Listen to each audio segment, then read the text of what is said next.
My name is Isabella. I am 28 years old, and I never thought standing up for myself would cost me my family. Growing up, my parents always favored my younger brother, Jason, but I managed to build my own life anyway. I had my modest apartment, a reliable car, I paid for myself, and a stable accounting job. Then came Jason's high school graduation. What should have been a simple celebration turned into a nightmare of entitlement and manipulation.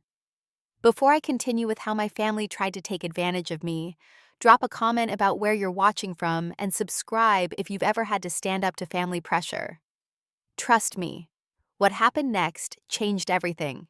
I grew up in a middle-class neighborhood in Allentown, Pennsylvania, where from the outside we looked like the perfect American family.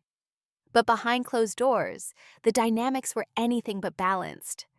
My father, Frank, now 53, has always been the domineering presence in our household. As a construction management supervisor, he ruled our home the same way he ruled his job sites, with an iron fist and unquestionable authority. My mother, Diane, 51, learned early in their marriage that supporting my father's decisions, regardless of how unfair they might be, was the path of least resistance. She became the ultimate enabler, especially when it came to my brother Jason. Jason, now 18, grew up as the golden child. From the moment he was born, it was clear he held a special place in our family that I would never occupy. Being 4 years younger than me, he became the baby who never had to grow up or take responsibility for anything. The contrast in how we were raised was stark and painful. When I turned 16, my father informed me that if I wanted spending money or to save for college, I needed to get a part-time job. I spent my junior and senior years of high school balancing academics with 20 hours a week at the local grocery store, rushing home to complete homework late into the night. Jason, on the other hand, was actively discouraged from getting a job. Dad would say, "Let the boy focus on his studies and sports. There's plenty of time for working later." This might have made sense if Jason was an academic star or exceptional athlete, but he was solidly average in both areas. The disparity continued with material things. When I needed a laptop for school, I saved for 6 months to buy a basic model. When Jason mentioned wanting one for gaming, my parents purchased a top-of-the-line machine the following weekend. For my 17th birthday, I received a card with $50. For Jason's, there was a family trip to Six Flags and an expensive new phone. I tried not to be resentful. I told myself that maybe my parents had more money as they advanced in their careers, or perhaps they had learned from mistakes they made with me. But deep down, I knew the truth. In our family hierarchy, Jason simply mattered more. Despite the challenging family environment, I was determined to build my own life. I applied for scholarships and financial aid, and with my savings from working throughout high school, I managed to attend Pennsylvania State University. My parents' contribution to my education was minimal. They covered my textbooks for the first semester and occasionally sent small care packages. College was a struggle financially.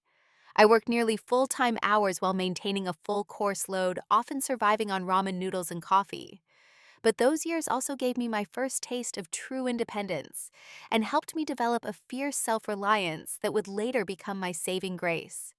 After graduation, I secured an entry-level accounting position at a small firm in Philadelphia. The salary wasn't impressive, but it was enough to rent a small one-bedroom apartment in a decent neighborhood and to make payments on a used Toyota Camry. It wasn't luxury by any means, but everything I had earned myself, and that gave me a sense of pride my parents never seemed to understand. For several years after college, my contact with my family was limited to obligatory holiday visits and occasional phone calls. The distance, both physical and emotional, was actually a relief. But as Jason's high school graduation approached, the frequency of communication suddenly increased. It started innocuously enough. My mother called more often, asking about my job and life in Philadelphia. My father, who rarely spoke to me directly, began joining these calls to share family news. Looking back, I can see they were laying the groundwork, warming up the relationship before making their demands. The small request began about 3 months before Jason's graduation. Mom called asking if I could help create a digital slideshow of Jason's childhood photos. Dad wanted my opinion on graduation gift ideas. These seemed like normal requests, ways to include me in a family milestone, so I happily agreed. Then came the request to come home for a weekend to help organize Jason's graduation announcement mailing. I took a Friday off work and drove the 2 hours to Allentown. That weekend, I addressed envelopes stuffed and stamped over 100 announcements, while Jason played video games in his room, and my parents entertained their friends. When I mentioned that Jason could help with his own graduation preparations, my mother's response was, "Oh, you know how boys are. Besides, this gives us girl time together." There was no mention of a party that weekend. No hint of the financial expectations to come. In retrospect, I realized they were testing the waters, seeing how much they could ask of me before meeting resistance, and I still seeking their approval on some level, passed that test with flying colors. The requests escalated gradually. Could I come home the weekend before graduation to help clean the house? Would I be willing to pick up Jason's grandparents from the airport? Could I take time off work to attend graduation rehearsal since they'd be too busy with preparations? Each time I accommodated them, the boundary of what they thought they could ask of me expanded. I was setting a dangerous precedent without realizing it, caught in the familiar pattern of trying to prove my worth through sacrifice and service. This pattern that had been established throughout my childhood was about to reach its breaking point. The bombshell dropped on a Sunday evening in early May, 3 weeks before Jason's graduation. I had driven to my parents' house for what I thought would be a regular family dinner to discuss graduation logistics. Mom had prepared her signature pot roast, and the familiar aroma filled the house with a warmth that contradicted the tension I would soon feel. We sat at the dining room table, the same one where countless family meals and arguments had taken place throughout my childhood. Dad was at the head of the table, Mom to his right, Jason to his left, and I sat opposite my father. It was the same seating arrangement we've had since I was a child. The king and his heir on one side, the second-class citizens on the other. Jason was particularly animated that evening, talking about his plans to attend Penn State in the fall, and how he was looking forward to starting in their business program. I remember feeling a twinge of bitterness as he casually mentioned how Dad had pulled some strings with an alumni buddy to help with his application. No such strings had been pulled for me. After the plates were cleared and Mom brought out apple pie for dessert, Dad cleared his throat in that authoritative way that always silenced the room. "So, Isabella," he began, his tone deceptively casual, "we wanted to talk to you about Jason's graduation celebration." I nodded, assuming they wanted help with decorations or logistics for a backyard barbecue, like the one they had organized when I graduated. "We've reserved the Allentown Country Club for the weekend." After his ceremony, Dad continued, a hint of pride in his voice. "They'll provide full catering for about 60 guests, a professional DJ, and they've got this great outdoor space for cocktail hour."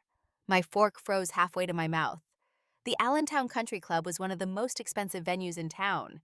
A rental there would cost thousands. "Wow, that's quite an upgrade from my graduation party," I said, trying to keep my tone light.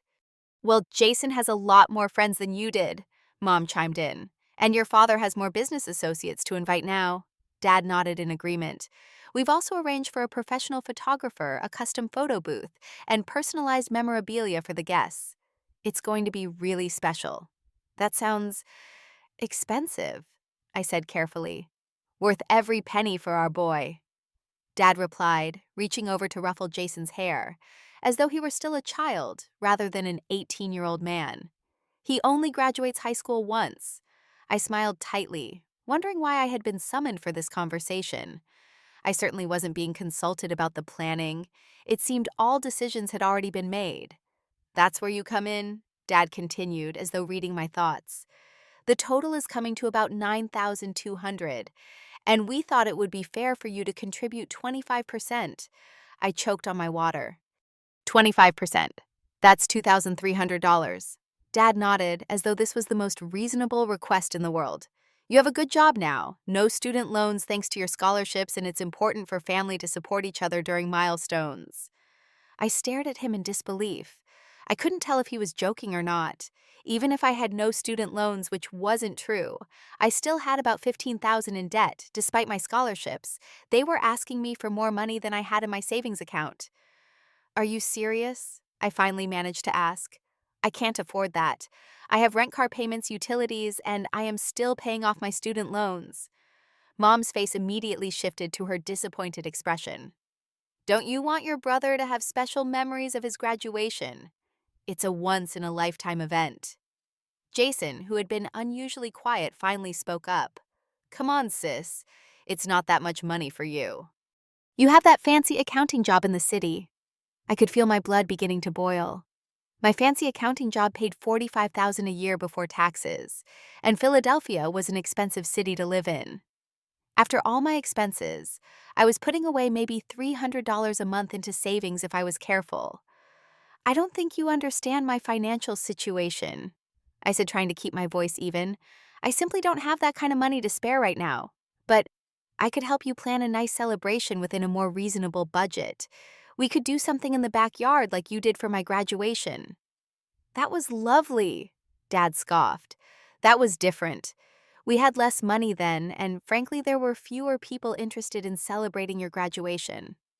The casual cruelty of his words stung, but I pressed on. Well, I still can't afford $2,300. I could maybe contribute $500, and I could help with decorating and setup to save on costs. Mom immediately teared up her go-to tactic when things weren't going her way. I just don't understand why you can't support your brother. We gave you everything growing up. I nearly laughed out loud at the absurdity of that statement. They hadn't given me everything, far from it. I'd worked for everything I'd ever had while Jason had been handed opportunity after opportunity. I support Jason, I said firmly, but asking me for $2,300 for a party is not reasonable. That's more than 2 months of my rent. The dinner devolved quickly from there. Dad began listing all the sacrifices they'd supposedly made for me over the years. Mom alternated between guilt-tripping and crying. Jason sat with a sullen expression, occasionally muttering about how I was ruining his graduation. Isabella, Dad finally said, his voice taking on the dangerous, quiet tone that had frightened me as a child. This is not a request. As part of this family, you have an obligation to contribute. Your mother and I have decided what that contribution should be. Something snapped inside me. Perhaps it was years of unequal treatment finally reaching a breaking point. Perhaps it was the realization that in their eyes, I would never be more than an accessory to Jason's life, a supporting character expected to sacrifice for the main event. No, I said, the word coming out stronger than I expected. I'm not paying $2,300 for a party you planned without consulting me. That's your choice, not mine. Dad's face turned an alarming shade of red. You've always been difficult, always been jealous of your brother. This is exactly why we never could connect with you. Mom was openly sobbing now. After everything we've done for you, this is how you repay us, by ruining your brother's special day. Jason pushed his chair back from the table. Told you she wouldn't help. She's always been selfish. I stood up, my hands shaking with anger and hurt. This is not about being selfish. This is about being realistic about what I can afford, and about being treated like an actual member of this family, rather than an ATM. Dad slammed his hand on the table, making the dishes rattle. You're either contributing what we've asked, or you can leave this house and think about your priorities. I looked around at the faces of my family members, the father who had always found me lacking, the mother who had never protected me, and the brother who had been taught from birth that the world revolved around him. In that moment, I saw clearly what I had been trying not to see for years, that in this family dynamic, I would always be expected to give while they took. I guess ill leave then, I said quietly. I picked up my purse and walked out the front door, the sound of my mother's sobs and my father's angry muttering following me to my car. As I drove back to Philadelphia that night, I alternated between crying and questioning myself. Was I being selfish? Was $2,300 a reasonable amount to ask of a sibling for a graduation party? But no matter how I looked at it, I knew in my heart that the issue wasn't really about money. It was about respect, fairness, and the painful recognition that in my family these things had never applied to me. For 2 days after the disastrous family dinner, my phone remained eerily silent. No angry texts from Dad, no guilt-tripping voicemails from Mom, not even a passive-aggressive message from Jason. The silence was both a relief and unsettling. In my family, conflict was never allowed to rest. It was picked at and inflamed until the other person gave in. This quiet felt like the calm before a storm. I tried to focus on work, burying myself in spreadsheets and accounts payable, but my mind kept drifting back to Sunday night. Had I overreacted? Should I have just agreed to their demands to keep the peace? These questions circled in my mind, wearing a familiar path of self-doubt that had been carved during years of family conditioning. On Wednesday afternoon, my phone buzzed with a text message from Mom. "We need to talk about the graduation situation. Family meeting at the house tomorrow at 7 p.m. Please be there." No, please, no acknowledgement of the unfairness of their demand, just an expectation that I would show up when summoned. And yet, despite everything, I found myself driving back to Allentown the next evening after work. Some part of me still hoped for resolution, still craved parental approval, even after years of disappointment. When I arrived, the family was already seated in the living room, my father in his recliner, my mother on the couch, and Jason in the armchair by the window. I took the remaining seat on the couch, keeping a deliberate distance from Mom. "Dad didn't waste time on pleasantries. Your mother and I have been discussing the graduation party issue, and we think we found a solution that works for everyone." The way he said it, with that self-satisfied tone he always used when he thought he'd been particularly clever, immediately set me on edge. "Since you claim you can't afford to contribute financially to the party," he continued, emphasizing the word claim as though my budget constraints were a fiction. "We have an alternative suggestion." I braced myself, already sensing that whatever was coming wouldn't actually be a compromise. "You can give Jason your Toyota as a graduation present." Dad delivered this bombshell with the same casual tone one might use to suggest getting takeout for dinner. I stared at him, waiting for the punchline. It didn't come. "My car," I finally managed. "Are you serious?" Dad nodded, seeming pleased with himself. "Jason needs reliable transportation for college. Your car is only 3 years old and in good condition. This way you contribute meaningfully to his future success without having to come up with cash you say you don't have." I looked at Jason, who was trying and failing to suppress a smirk. He was already imagining himself behind the wheel of my car, the car I had saved for years to afford, the car I was still making monthly payments on, the car I depended on to get to work every day. "I can't give Jason my car," I said, struggling to keep my voice steady. "I'm still paying the loan on it. I need it to commute to work, and I saved for years to afford it." Mom leaned forward, her expression earnest, in that way that once meant she'd try to smooth things over, but now just signaled another guilt trip incoming. "Isabella, sweetie, we know you've worked hard for what you have. But think about setting your brother up for success. You have your career established already. Jason is just starting out." The audacity of her statement left me momentarily speechless. I was 28, barely 5 years into my career, living paycheck to paycheck in a small apartment. And somehow I was being positioned as the established, financially secure one who should sacrifice for my 18-year-old brother who had never worked a day in his life. "I had to commute by bus for 2 years after college before I could afford a car," I said. "It was inconvenient and sometimes scary, especially late at night, but I managed. Jason can do the same." Mom looked shocked at my suggestion, as though I'd proposed Jason walk barefoot through snow. Dad leaned forward in his recliner, his patience visibly wearing thin. "Isabella, this isn't a negotiation. Either help your brother with the party money or give him your car. Those are your options if you want to remain part of this family." And there it was, the ultimatum, the threat that had been implied but never stated so baldly before. Comply or be cast out. I felt a surge of anger rising within me, not hot and explosive like my father's, but cold and clarifying. In that moment, I saw with perfect clarity that this pattern would never end. Today, it was money and a car. Tomorrow, it would be something else. There would always be another demand, another expectation, another sacrifice required to earn the conditional love they offered. "I will not give Jason my car." I said each word deliberate and final. "I worked for it, I paid for it, and I need it. And I will not be blackmailed with threats of excommunication from this family."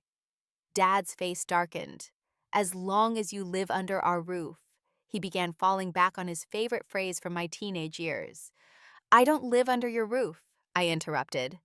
I pay for my own apartment. I pay my own bills. I support myself entirely. He seemed momentarily thrown by this reminder that his financial leverage over me had long since evaporated, but he recovered quickly. Jason sat up straighter, his entitlement reaching new heights.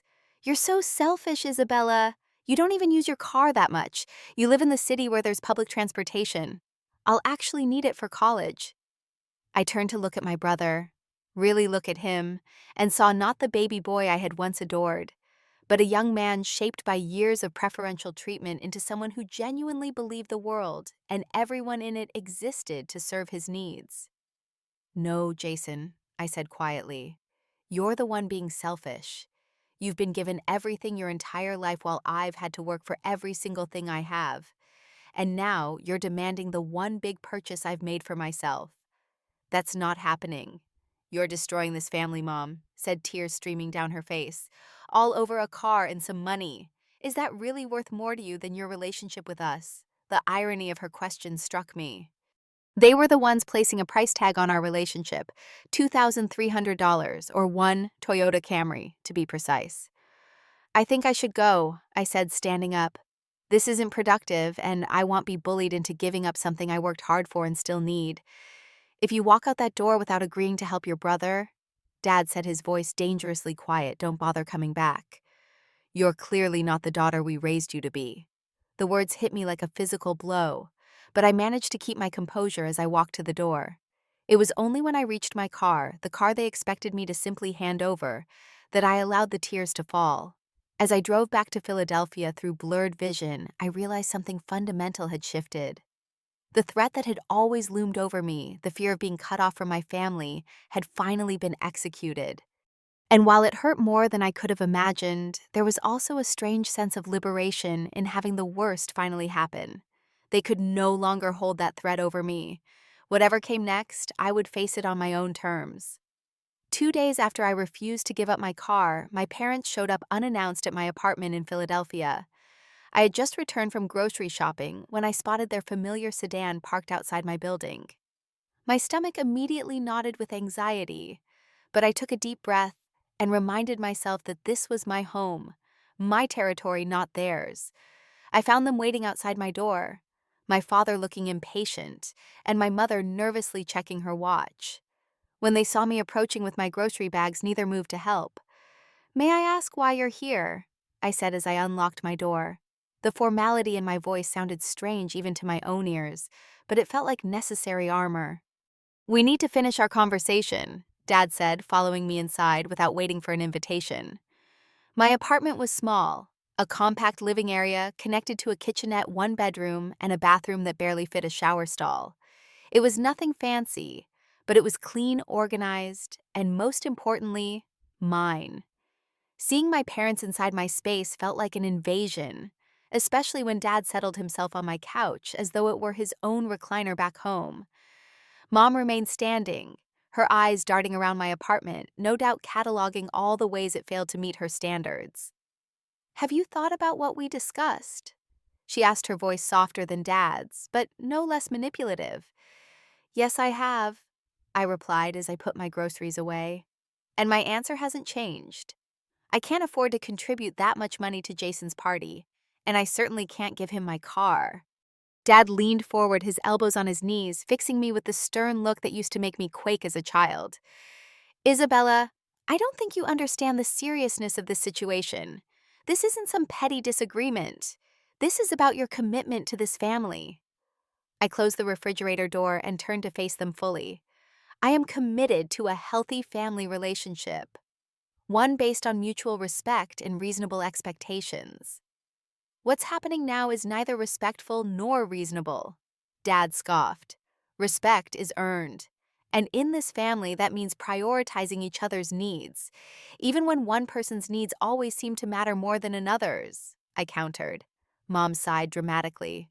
"We always knew you were jealous of your brother, but to let it poison your relationship with us like this—" "I'm not jealous," I interrupted.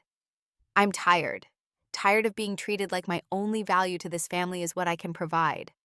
Tired of being expected to sacrifice while Jason is never asked to give anything up or work for what he wants." Dad stood up suddenly, his patience visibly exhausted. Enough. We're not here to listen to your complaints. We're here to give you one last chance to reconsider your position. Either you help your brother as we've asked, or you're no longer part of this family. Though I'd been bracing for this ultimatum since our last confrontation, hearing it stated so baldly in my own living room sent a chill through me. This was it, the moment when the tenuous connection I'd maintained with my family of origin would either bend to their will once more or break entirely. For a heartbeat, fear nearly overwhelmed me. Who would I be without the identity of daughter, even a disappointing one? What would holidays look like? What if I needed family in the future? But then I looked around at the apartment I'd secured with my own hard work. I thought about the car I'd saved for the education I'd fought for the life I'd built, despite rather than because of my family's support. And I realized I already knew who I was, without them someone strong enough to stand on her own. I can't agree to your terms, I said, my voice remarkably steady. If that means I'm no longer part of the family, then that's a consequence I'll have to accept. Dad's face hardened into a mask of cold fury. Then we've nothing more to discuss. As far as I'm concerned, I no longer have a daughter. Mom gasped, though whether at his words or the finality of my refusal I couldn't tell. Frank, she said, placing a hand on his arm. But she didn't follow it with any defense of me, any plea for reconciliation. In the moment when it truly mattered, she once again chose the path of least resistance. You've made your choice, Isabella, Dad said, already moving toward the door. Don't call us. Don't come to the house. Don't contact your brother. You've chosen money and possessions over family, and you can live with that decision. No, I said, finding a strength I didn't know I possessed. I've chosen self-respect over exploitation. There's a difference. Dad didn't acknowledge my words. He simply walked out expecting Mom to follow as she always did. She hesitated for just a moment, and for that brief span of time, I allowed myself to hope that perhaps she might break the pattern, might see the injustice of what was happening. But then her eyes fell, avoiding mine. I'm sorry it came to this, she whispered before following Dad out the door. They didn't look back. When the door closed behind them, the silence in my apartment was absolute. I stood motionless in my kitchen, waiting for the breakdown I was sure would come. And it did, wave after wave of emotion crashing over me in rapid succession.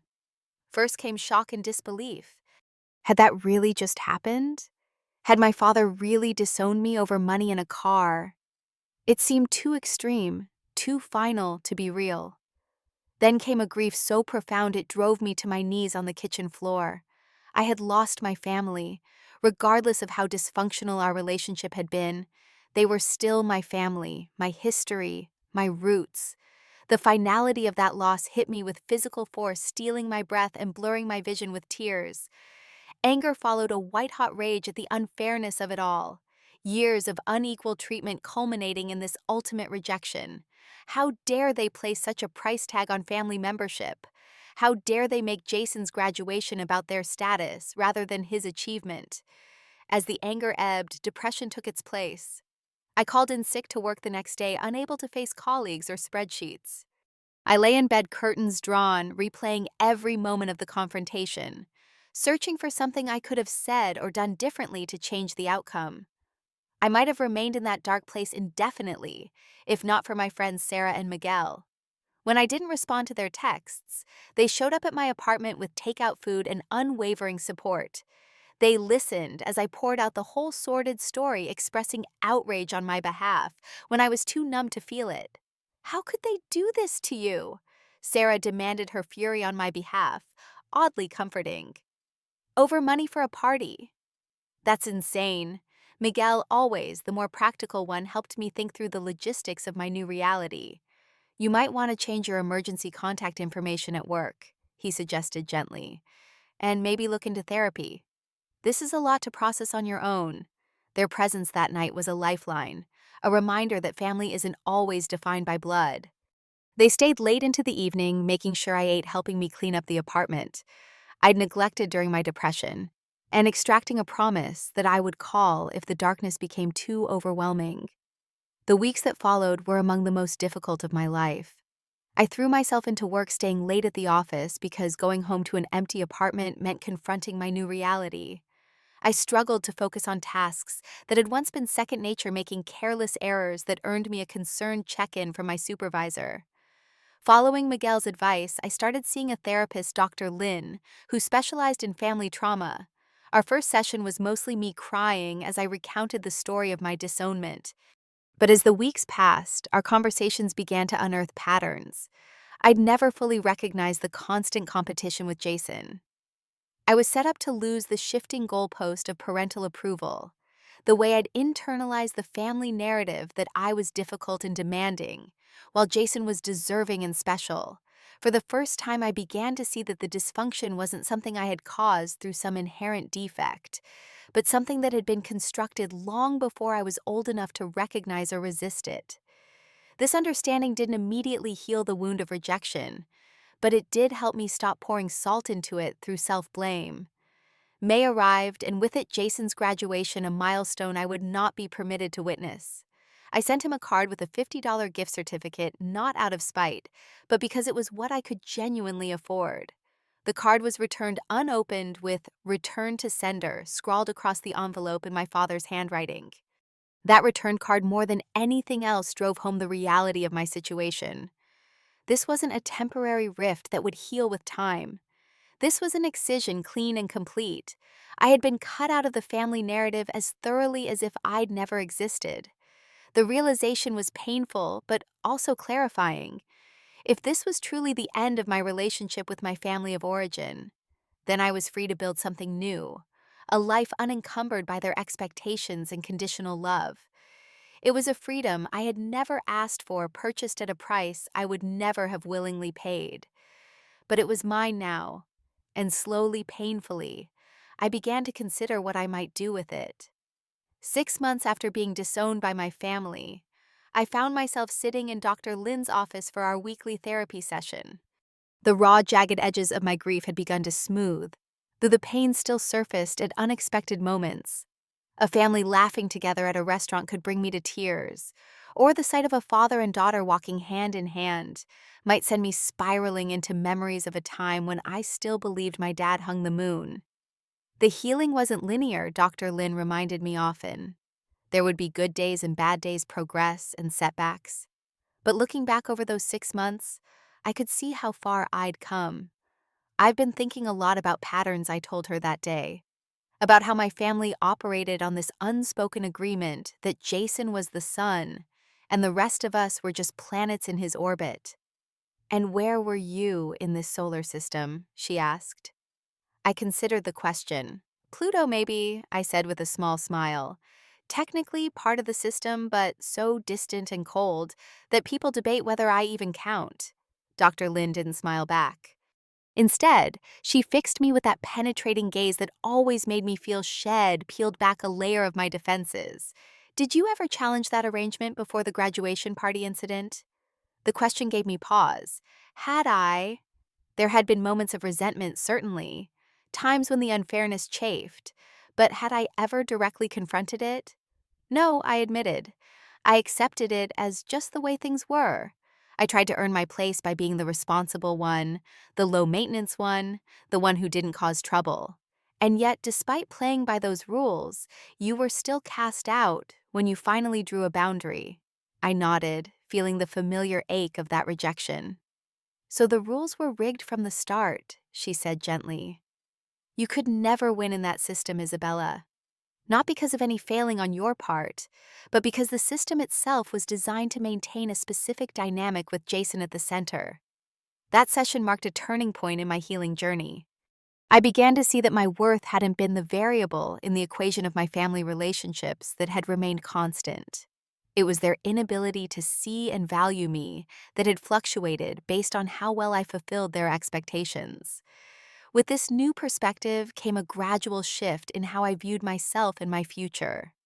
If I wasn't defined by my role as the sacrificial second-best daughter then, who was I? What did I want from life? These questions, while daunting, were also exhilarating. For perhaps the first time I was truly free to discover the answers on my own terms. My professional life began to reflect this internal transformation. At work, I found myself speaking up more in meetings, taking initiative on projects, and advocating for myself in ways I never had before. My supervisor noticed the change.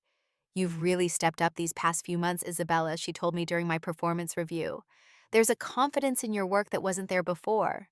I'd like to recommend you for the junior accountant position that just opened up." The promotion came with a modest but meaningful salary increase and better benefits. More significantly, it represented recognition of my value, something I had craved but rarely received from my family. I accepted with a mixture of pride and gratitude. As my confidence grew, so did my social circle. I joined a local photography club, something I'd been interested in since college, but had never pursued. The monthly meetings and weekend photo walks introduced me to a diverse group of people united by their passion for capturing moments and perspectives. Among them was David, a graphic designer, whose quiet humor and thoughtful observations drew me in. Our relationship began as friendship, but gradually evolved into something more. David was patient with my trust issues and understanding of my family history in ways few others had been. Though our romantic relationship eventually ran its course, we realized we wanted different things long term. The months we spent together helped me recognize that I was capable of forming healthy mutual connections. My chosen family continued to expand beyond Sarah and Miguel. There was Zoe from the photography club, whose irreverent wit never failed to make me laugh.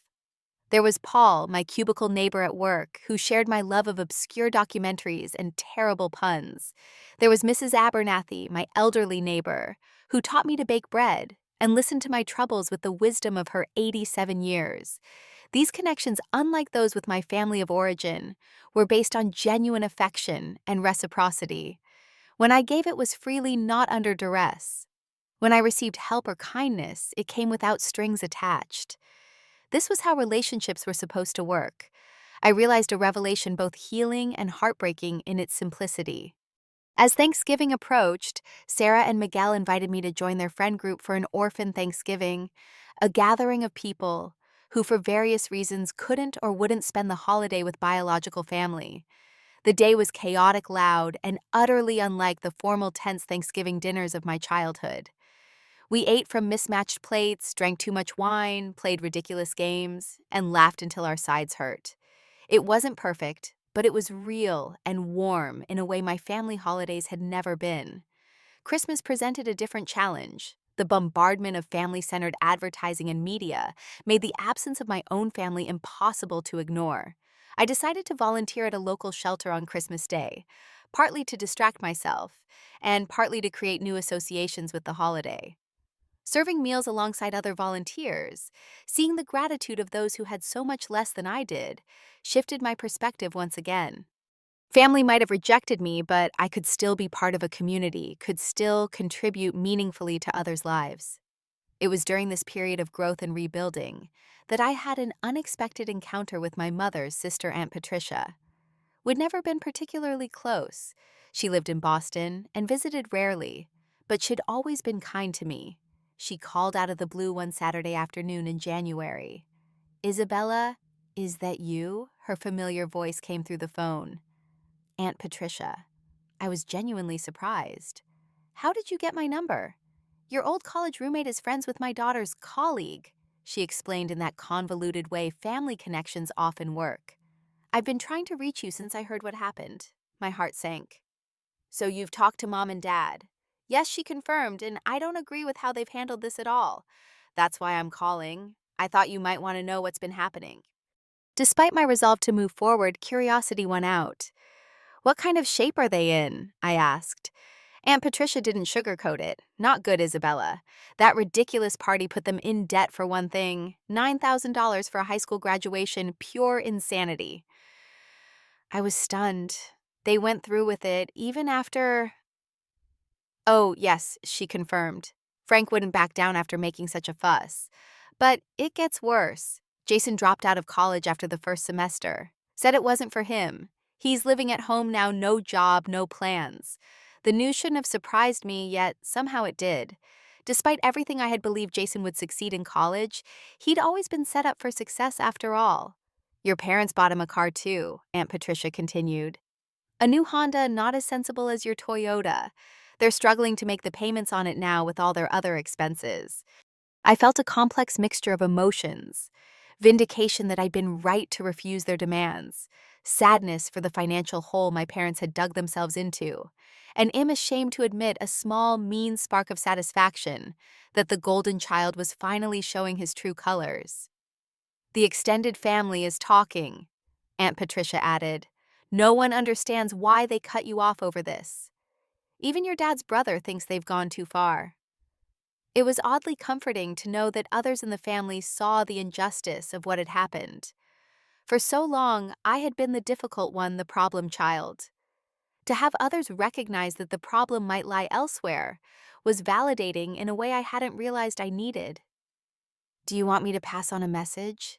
Aunt Patricia asked before we ended the call. I considered the question carefully. Did I want to extend an olive branch? Was I ready for that? Just tell them I'm doing well, I said finally. Nothing more, nothing less. As I hung up the phone, I realized it was true. Despite the pain, despite the loss, I was doing well. Not perfectly, not without struggle, but well. I had survived being cast out, had begun to thrive even. There was a peace in that realization, a quiet triumph that needed no audience. The life I was building might not have been the one I would have chosen if given the option to keep my family intact. But it was a good life, a meaningful one, shaped by my own values and choices, rather than the distorted expectations of others.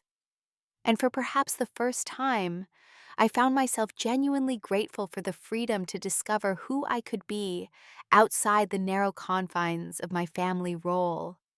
Spring melted into summer, and before I knew it, a full year had passed since my family's ultimatum and my subsequent disownment. That year had transformed me in ways I was still discovering. My promotion at work had led to another more significant one. I was now a full accountant with my own small roster of clients, a corner desk with an actual window, and a salary that allowed me to start saving in earnest for a down payment on a small condo. My social life had blossomed as well. Though David and I had amicably parted ways, I had begun seeing James a kind and thoughtful history teacher I met through a mutual friend. Our relationship was still new, but it felt different from previous ones, more balanced, more honest, with none of the anxious need to please that had characterized my past connections with men. I had just returned from a weekend trip with James to New York City, our first getaway together, when I saw it in my inbox. An email from my mother. Seeing her name there after so many months of silence sent a jolt through me that was part hope, part dread, and part something I couldn't quite name. For several minutes, I simply stared at the unopened message. What could she possibly want after all this time? Was it a genuine attempt at reconciliation, or another demand disguised as family obligation? The subject line from Mom gave no clues. Finally, I clicked open the message. It was brief and oddly formal. Isabella. I hope this finds you well. It's been a long time since we've spoken, and I think it would be good for us to talk. Could you meet me for coffee this Saturday at the Green Bean Cafe on Market Street around 2 p.m. would work for me. Please let me know. Mom. No mention of the rift. No apology. No explanation for why, after a year of silence, she suddenly wanted to meet. Just a terse request, as though we'd had a minor disagreement last week, rather than a complete severing of family ties a year ago. I showed the email to James that evening as we made dinner together in my small kitchen. What do you think I asked, trying to sound casual, though my stomach was in knots? Should I go? James considered the question with the thoughtfulness I had come to appreciate about him. What's your gut telling you? He asked. I diced an onion with more force than necessary. It's confused. Part of me wants to see her to know what's happening with them, but another part is afraid of being hurt again. He nodded. That's valid. You know I'll support whatever you decide. But remember, you're not the same person you were a year ago. You're stronger now. You know your boundaries. He was right. The Isabella who'd been disowned a year ago had been desperate for parental approval, willing to bend over backward to earn a place in her family. The Isabella of today understood her own worth in a way that previous version never had. I decided to meet my mother not from a place of need or hope for reconciliation, but from a position of curiosity and self-assurance. Whatever she wanted, I would approach it with clear eyes and firm boundaries. Saturday arrived, and I found myself at the Green Bean Cafe 15 minutes early, a habit from my anxious to please days that I hadn't quite shaken. I chose a table in the corner that offered some privacy, but was still in full view of other patrons. Then I ordered a latte and waited, trying to quiet the nervous drumming of my fingers against the tabletop. Mom arrived exactly at 2 punctual as always. The sight of her stopped my breath for a moment. She looked older, more tired than I remembered. Her hair had more gray, and she had lost weight she didn't need to lose. Despite everything, my heart ached at the visible evidence of what seemed to be a difficult year. She spotted me and walked over, her movements hesitant. For an awkward moment, we both seemed unsure whether to hug or shake hands, or simply sit. Finally, she slid into the chair opposite mine with a tight smile. "Isabella," she said, her voice carrying a tremor I didn't remember. "Thank you for coming." I nodded, waiting for her to continue. I had decided on the drive over that I would let her lead this conversation, would not fill the uncomfortable silences with nervous chatter or premature forgiveness. "You look well," she said, after ordering a tea from the waitress. "The city agrees with you." "I'm doing well," I confirmed. "My career is going great. I just got another promotion." "That's wonderful," she said, and I thought I detected genuine pride in her voice. "You've always been so smart." Silence fell again as the waitress brought her tea. Mom fussed with the tea bag, taking far longer than necessary to settle it in the hot water. I recognized the behavior as her way of buying time when she was nervous. "How have you been?" I finally asked, partly out of genuine concern, and partly to move this painfully stilted conversation forward. She stirred her tea, eyes fixed on the swirling liquid rather than meeting my gaze. "It's been challenging," she admitted. "Your father's company went through layoffs 6 months ago. He was one of them." This was unexpected news. Dad had been with the construction management firm for over 20 years. "I'm sorry to hear that," I said genuinely. She nodded. "It was a shock. He's been doing some independent consulting, but the money isn't what it was." I waited, sensing there was more to this story than a job loss. "Then there was Jason's accident," she continued, still not meeting my eyes. "Accident." She sighed. "He was driving too fast on a wet road. Totaled the car your father and I bought him. Thank goodness he wasn't seriously hurt, just a broken arm and some cuts, but—" She trailed off, then added, "We didn't have full coverage on the insurance yet. And the medical bills."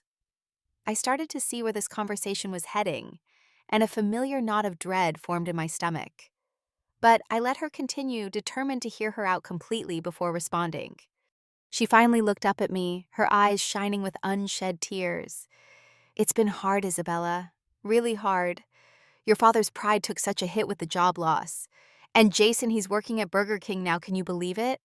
He hates it, says the manager picks on him, but at least it's something." I made a non-committal sound, still waiting for what I suspected was the real purpose of this meeting. Mom took a deep breath as though gathering courage. "The thing is, we're in a bit of a financial bind. The credit cards are maxed out from Jason's graduation party and the car. And now with the medical bills and your father's reduced income." She trailed off again, looking at me with an expression I recognized all too well. The look that said I was expected to solve the problem she was laying out. "What exactly are you asking, Mom?" I said, keeping my voice neutral. She fiddled with her teaspoon. "We were hoping you might be able to loan us some money, just to get back on our feet. 15,000 would make a huge difference right now." The amount hit me like a physical blow. $15,000, more than 6 times what they'd initially demanded from me for Jason's party. More than my entire emergency fund. More than I had saved toward my condo down payment. "Does Dad know you're asking me this?" I asked, already guessing the answer. She looked away. "Not exactly. He still has his pride, but if I can tell him I've found a solution." So a year after disowning me for refusing to pay for an extravagant party, my mother was secretly asking me for a sum that would wipe out my savings. A year after telling me I wasn't part of the family anymore, She expected me to bail them out of a financial mess largely of their own making. The old Isabella might have seen this as a chance to buy her way back into the family, to prove her worth through sacrifice. But I wasn't that person anymore. Sorry you're going through a difficult time, I said carefully, but I can't loan you $15,000. Her face fell, then hardened. Can't or won't. Both, I said honestly. I don't have that kind of money sitting around. And even if I did, I wouldn't feel comfortable lending it without a clear repayment plan and a commitment to making better financial choices. We would pay you back, she said, a defensive edge creeping into her voice, as soon as your father finds a better position. I shook my head. Mom, a year ago, you and Dad cut me out of the family because I wouldn't give Jason $2,300 or my car. You said I wasn't your daughter anymore, and now you're asking me for $15,000. Do you see how that might feel to me? The tears that had been threatening finally spilled over. We were upset, she said. You know how your father gets when he's angry. We didn't really mean it. But you did mean it, I countered gently. You haven't called or texted or emailed in a year. Not on my birthday, not on Christmas, not once until you needed money. She wiped her eyes with a napkin. Well, be losing the house, Isabella. Is that what you want? For your family to be homeless? There it was, the guilt trip, the emotional manipulation, the attempt to make me responsible for solving problems I hadn't created. It was so familiar, so predictable, and for the first time so transparent. I don't want that, of course, I said. But I'm not responsible for the financial decisions you, Dad, and Jason have made. I can't be your safety net, especially after being told I wasn't even family anymore. Her expression shifted from pleading to accusatory. So that's it. Revenge we're suffering and you're enjoying it because we hurt your feelings. This isn't about revenge, I said, maintaining my composure even as she lost hers. It's about patterns, about consequences, about the fact that I was treated like an ATM rather than a daughter and nothing seems to have changed. You've changed, she said bitterly. You've become hard, uncaring. I've become clear, I corrected her. About my worth, about healthy relationships, about boundaries. And I'm not going to apologize for that. She gathered her purse clearly, realizing she wouldn't get what she came for. Your father was right about you, she said, standing up. You've always been selfish, always been difficult. I looked up at her, at the mother who had never protected me, never stood up for me, never truly seen me. And I felt not anger, not hurt, but a profound sadness for all that could have been, but never was. I'm sorry you feel that way, I said quietly. I truly am, but I can't help you with money. If you ever want to rebuild our relationship in other ways, I'm open to that conversation. But it has to be based on mutual respect, not on what I can provide. She left without another word, leaving me alone with a half-finished latte, and the bittersweet realization that I had finally truly broken free of the patterns that had defined my family relationships. It wasn't a victory I would have chosen, but it was a liberation nonetheless. As I walked out of the cafe into the bright spring afternoon, I felt lighter somehow. Whatever came next, I would face it on my own terms, guided by my own values, rather than the distorted expectations of others. And there was a power in that knowledge, a quiet strength that no one could take away. 6 months after the coffee shop confrontation with my mother, my life had continued its positive trajectory. I had made the final payment for the down payment on a small but charming one-bedroom condo in a quiet neighborhood of Philadelphia. After years of renting, having a place that was truly mine, from the hardwood floors to the slightly quirky bathroom layout, felt like a significant milestone in my adult life. My career had continued to flourish as well. I had been promoted to senior accountant at my firm, a position that came with more responsibility, but also more autonomy and a comfortable salary increase. My colleagues had thrown a small celebration for me, complete with a card signed by everyone in the office, and a gift certificate to my favorite bookstore. The genuine warmth and recognition from my professional community was something I had never experienced from my family, and I treasured it all the more for its authenticity. My relationship with James had deepened into something solid and nurturing. He had been an unwavering support through the aftermath of the meeting with my mother, listening without judgment as I processed my complicated feelings. Unlike previous relationships where I had contorted myself to meet others. Expectations with James, I felt free to be authentically myself. Messy emotions, evolving boundaries, and all. We were discussing moving in together when my lease ended, a step that felt both exciting and right. My circle of friends had expanded further, creating a chosen family that filled the void left by my biological one. Sarah and Miguel remained constants, but I had also formed meaningful connections through a financial literacy class I had begun teaching at the community center. There was a particular satisfaction in helping others, particularly women, from disadvantaged backgrounds understand and take control of their finances, a form of empowerment I wished I'd had earlier in my own life. It was on a crisp October evening, as I was settling into my new condo, surrounded by half-unpacked boxes, that I received an unexpected text message from my Aunt Patricia. "Have you checked your mail lately?" she wrote. "Jason sent you something. Important, I think." I frowned at the message. I hadn't updated my address with any family members when I moved, which meant whatever Jason had sent would have gone to my old apartment. Fortunately, I had arranged for mail forwarding, but it might take time to reach me. "Thanks for the heads up," I texted back. "I'll keep an eye out for it." True to Aunt Patricia's word, a letter arrived 2 days later. The envelope was slightly crumpled from being forwarded, but I immediately recognized the handwriting. Jason's distinctively messy scrawl that had changed little since he was a child. For several minutes, I simply held the unopened envelope, unsure whether I wanted to subject myself to whatever it contained. Was it an apology? A request for money? An accusation? My last interaction with my family had left me wary of reopening those wounds. Finally, curiosity won out. I carefully opened the envelope and unfolded the 3 pages of lined paper covered in Jason's handwriting. "Dear Isabella," the letter began. "I know it's been a long time, and you probably threw this letter away as soon as you saw who it was from. If you're still reading, thank you. I wouldn't blame you for wanting nothing to do with me or any of us after how we treated you. I don't really know how to write this letter. I'm not good with words like you always were, but I need to say some things that I've been thinking about for a long time. First, I'm sorry, really truly sorry, for how entitled and awful I was about your car and the graduation party money. I was a spoiled brat who thought the world owed me everything on a silver platter. And the way Mom and Dad kicked you out of the family for standing up for yourself, it was wrong. So wrong. I guess you probably heard from Aunt Patricia about how everything fell apart after that. Dad losing his job, me wrecking the car, all of it.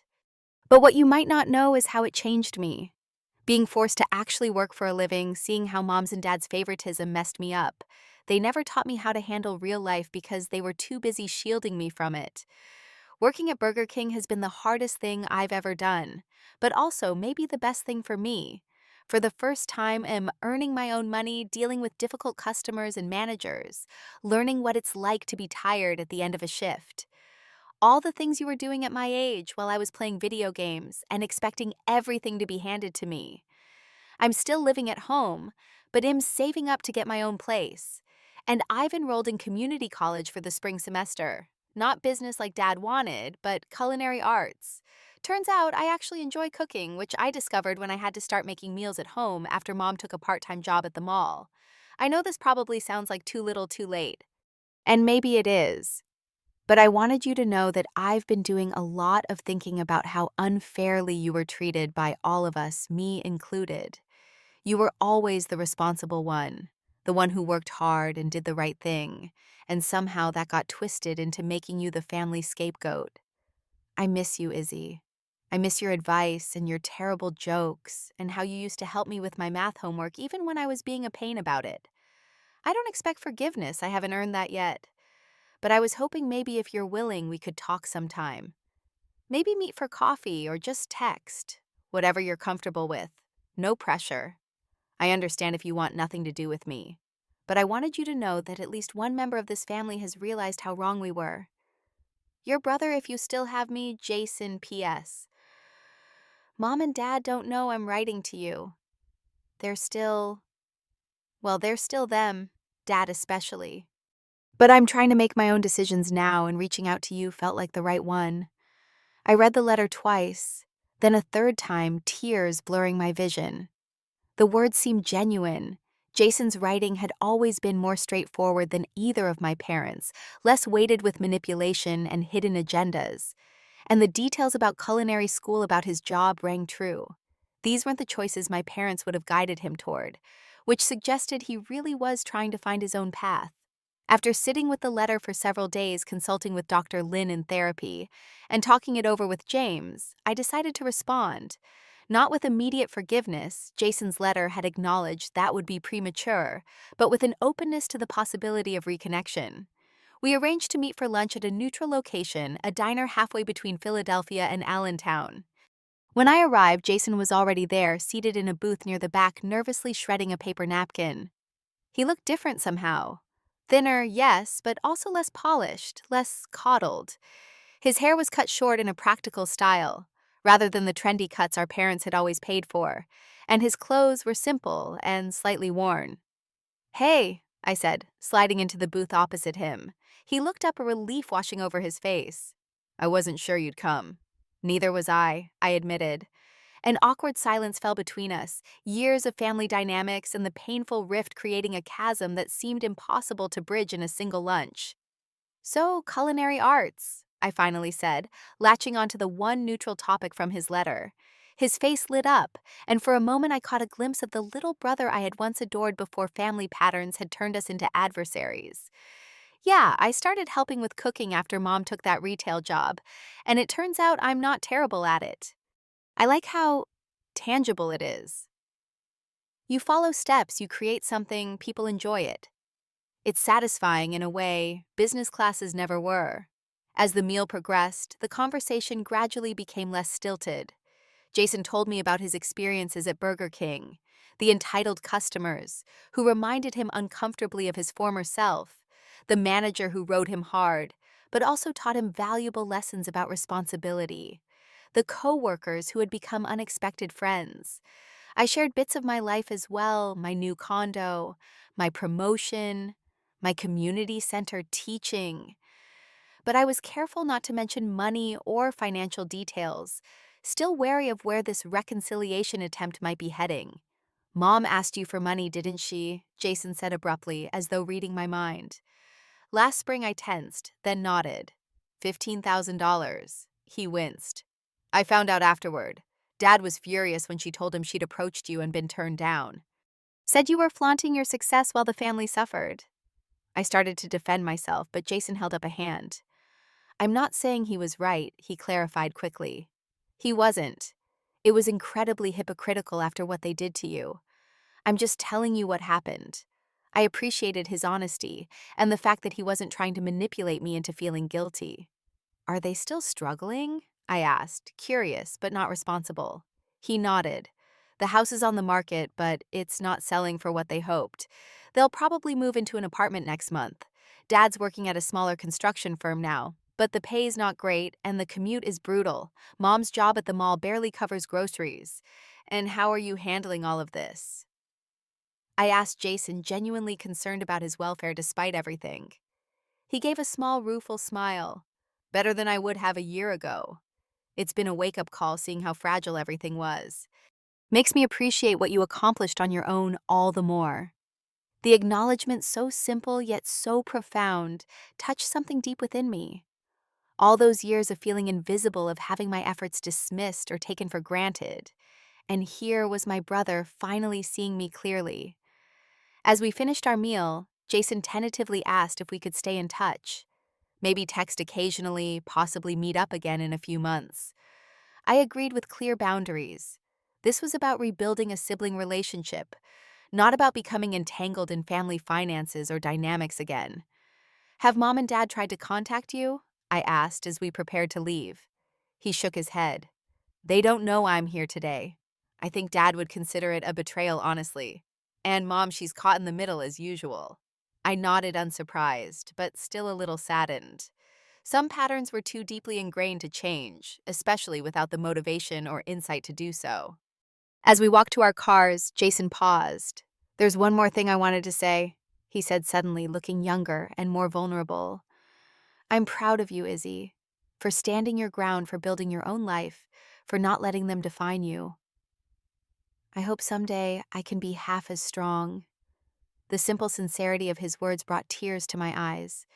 Thank you, I said softly. That means more than you know. We didn't hug goodbye. It was too soon for that kind of physical reconnection, but we parted with a tentative plan to text, to keep the door of communication cracked open, if not fully embraced.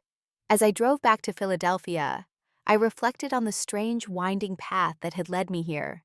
A year and a half ago, I had been disowned for refusing to contribute to an extravagant party. That painful rupture had forced me to rebuild my identity and life from the ground up, leading to greater strength, clearer boundaries, and deeper self-knowledge than I might ever have achieved otherwise. I had no illusions about a full family reconciliation. My parents had shown no signs of recognizing or regretting their treatment of me. But the unexpected olive branch from Jason offered a different kind of healing. The possibility that one relationship might be salvaged from the wreckage transformed into something healthier than it had been before. In my new condo that evening, surrounded by boxes still waiting to be unpacked, I felt a sense of peace settle over me. My journey had been difficult, painful, and nothing I would have chosen. But it had led me to a life built on my own terms, shaped by my own values, filled with people who genuinely cared for me, rather than what I could provide for them. Standing firm in my refusal that day had cost me dearly, but it had also freed me from chains I hadn't even recognized I was wearing. And that freedom, hard-won and precious, had opened the door to a life more authentic and fulfilling than I could have imagined possible. The road ahead might still hold challenges. Navigating a renewed relationship with Jason while maintaining healthy boundaries would require vigilance and care. Accepting that my parents might never acknowledge the harm they had caused or seek genuine reconciliation was an ongoing grief. But I no longer faced these challenges from a place of desperation and insecurity. I faced them as someone who knew her worth, who had drawn her line in the sand and stood by it, who had discovered her own strength in the most painful of circumstances. And for all the hurt, for all the loss, that knowledge made the journey worthwhile. Have you ever had to stand up to family pressure even when it cost you relationships? Comment below and share your experience.